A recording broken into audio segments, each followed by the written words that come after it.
Computer, love there. Well, many of us feel that when the technology has come to an end of its life, there surely must be some more life left in it.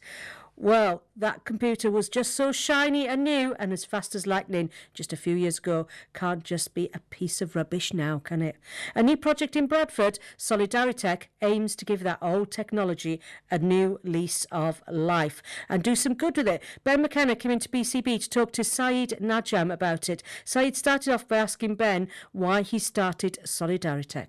I think probably about 3 or 4 years ago, we started to get 1 or 2 clients that were in the business of supporting asylum seekers and refugees. Over time, we've kind of worked with more clients from that area. One of the things that's just a recurring theme is that a lot of these people have no access to technology. So essentially, for a little while, we've been kind of repairing laptops and kind of wiping them and giving them to people, you know, kind of old laptops that are very gummed up, and we've been kind of putting new operating systems on and passing them out to people. But what we've noticed is that demand has always outstripped supply. Technology has become more and more crucial and, you know, kind of integral in people's lives, and a lot of these people just don't have access to the technology they need to do, you know, what they need to do to get on in life, and no one's providing them. You know, we've got a very big digital by default agenda in government at the moment.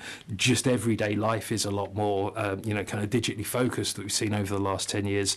So essentially what we've done is we've pulled together the people involved and constituted as a CIC, as a community interest company, with the goal of essentially doing it on a larger scale for people to kind of match some of that demand.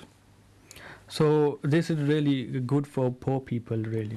Yeah, I think some of the poorest and most vulnerable people in our society are refugees and asylum seekers. And I think it's something that over time we want to kind of roll out a little bit further to people. I come from a poor background myself, single parent family, you know, inner city kid, mum worked 2 jobs. The only thing that gave me the prospect and the chance of a career was having the access to technology and the sacrifices that my mum, when I was a kid, gave to, you know, kind of give me access to, you know, simple things like, you know, a Commodore 64 or you know, an early Mac or something like that.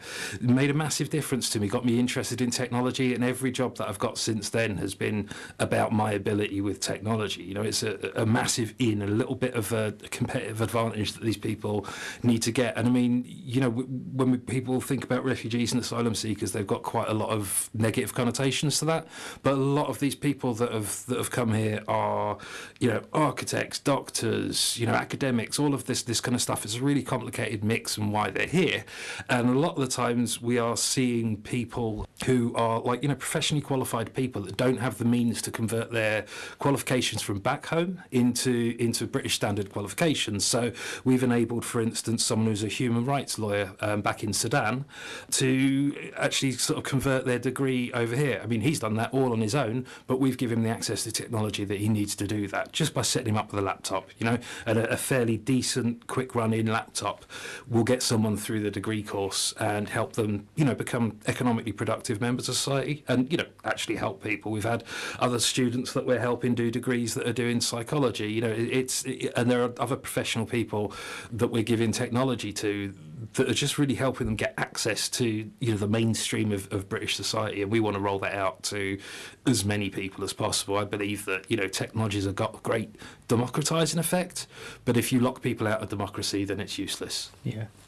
So basically, you're helping everybody who needs technology and they just can't afford it, and to get into university or whatever they want. Absolutely, yeah. I mean, I don't think that we're evangelical about the sort of things that we're trying to help people to do. Mm-hmm. It's more that access to technology. You know, the thing is, for the first time in human existence, access to all human learning is out there online, you know. So it's not so much giving people a book, it's giving someone a key to, you know, the Great Library of Alexandria, for instance. You know, that there's so much learning opportunities out there, and really, you know, the best of migrant communities are that they come here with nothing and they show some gumption and they show some aptitude, and, you know, they're self-starters. My family came over from Ireland, you know, 2 or 3 generations ago and did exactly the same sort of thing. And really what you just want is give giving people the same sort of access that everyone else enjoys. So people might be able to buy a sort of a cheap laptop, but if you're on kind of £30-something a week, is just what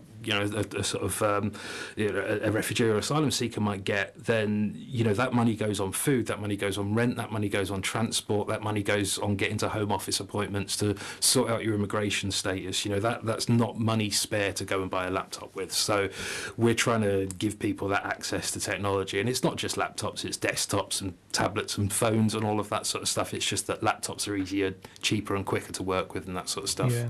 So that is Solidaritech. So getting in touch with you is really, really easy.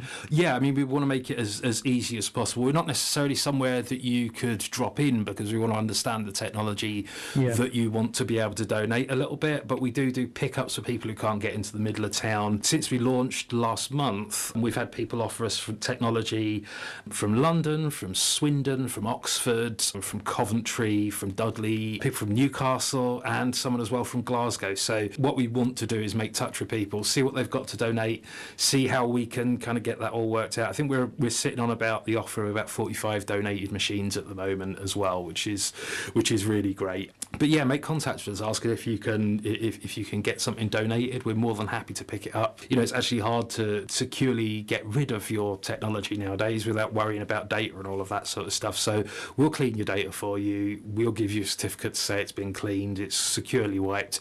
It's not even using the same operating system, so that data's well stocked away and gone. Yeah. So it's an easy way to get rid of your technology, and also a way to do social good as well. Well, that was Ben McKenna there, speaking to our very own Saeed Najam there about the new initiative that is called Solidaritech.